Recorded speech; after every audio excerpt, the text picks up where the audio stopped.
And welcome back to News Center. We have about half an hour to go before we wrap up the show this morning. But we just want to go back shortly to Nzoia. And like I mentioned a few moments ago, the Nasser Brigade has already arrived there. And the first rally will be taking off any moment now. We'll be having those pictures shortly. We understand that the picture has finally stabilized. All right, so we'll have that later on. We've lost that picture, but not to worry. We have a panel of guests here in studio. Joy Brenda Mdivo, she is a political analyst. And then we also have Msari Siongo, who is an independent candidate vying for the Langata Member of Parliament seat. Thank you for your time. Thank you. All right, so we were talking about, this company, this ballot printing company, but I want us to move forward to what is happening tomorrow, and that's that ruling by Court of Appeal. We're going to see if we'll be getting the results from the constituency level or the national level.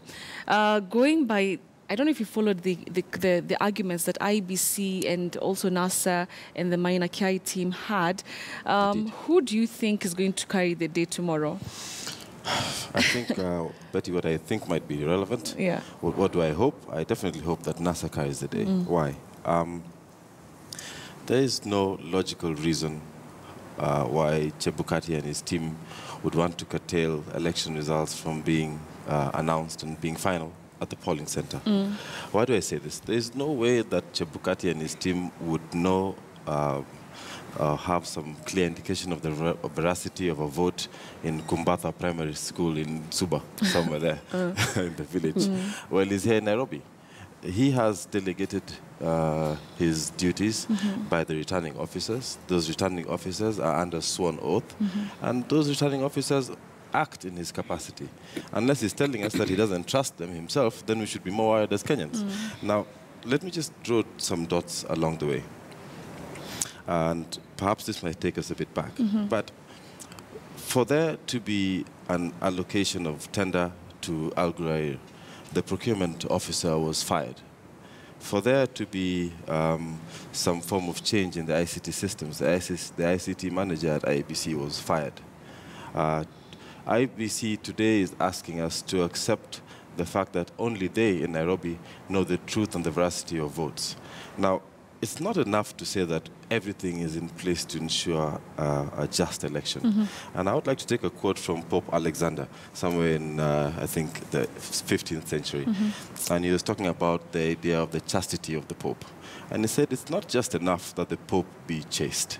He must be seen to be chaste. And I think, as it goes, Bwana Chebukati doesn't seem chaste at all. Not at least to a section of Kenyans. Not at least as an umpire, he doesn't. You cannot be singing in unison with a particular side of a competition throughout the sports event. Elections in Kenya are not just a sports event. They could easily erupt into violence. We're not threatening violence. NASA is not threatening violence.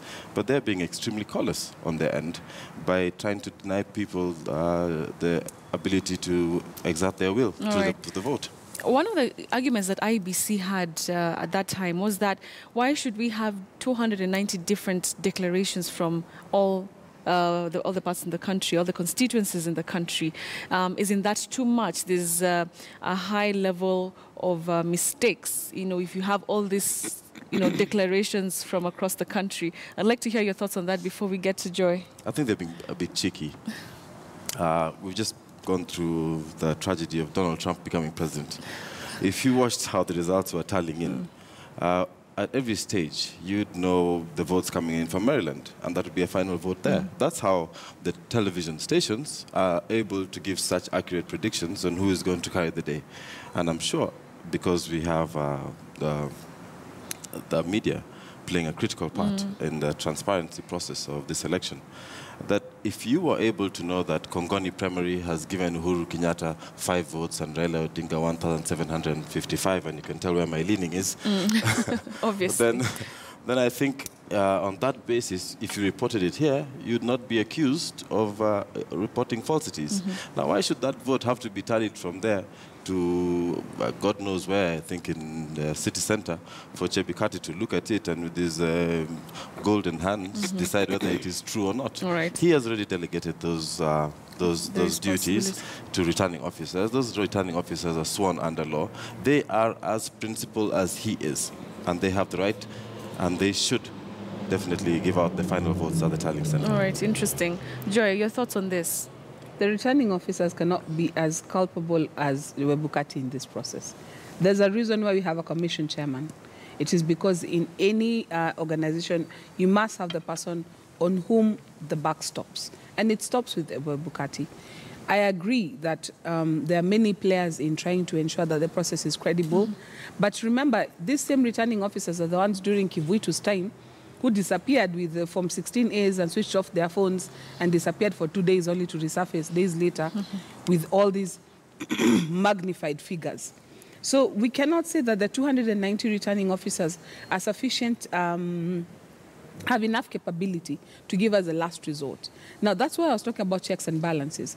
If the monitors on the ground see that the voting has been done, it is credible, and they've come away with a number. If they come to Nairobi and find that the number is different, they're the ones to raise the red flag and say, look, what is going on here?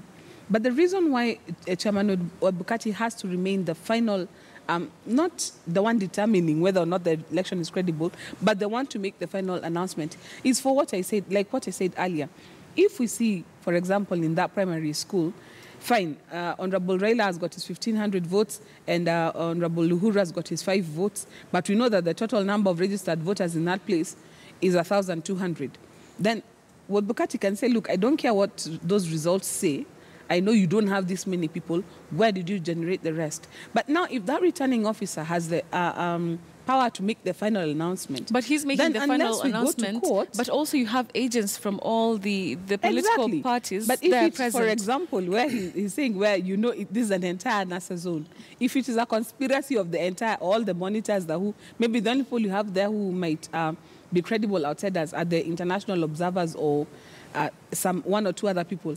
Unless they go to court, they cannot change that decision. You've got 290 of them. This is absolutely ridiculous. Where will you start to prosecute each and every ballot, each and every constituency where there is a problem?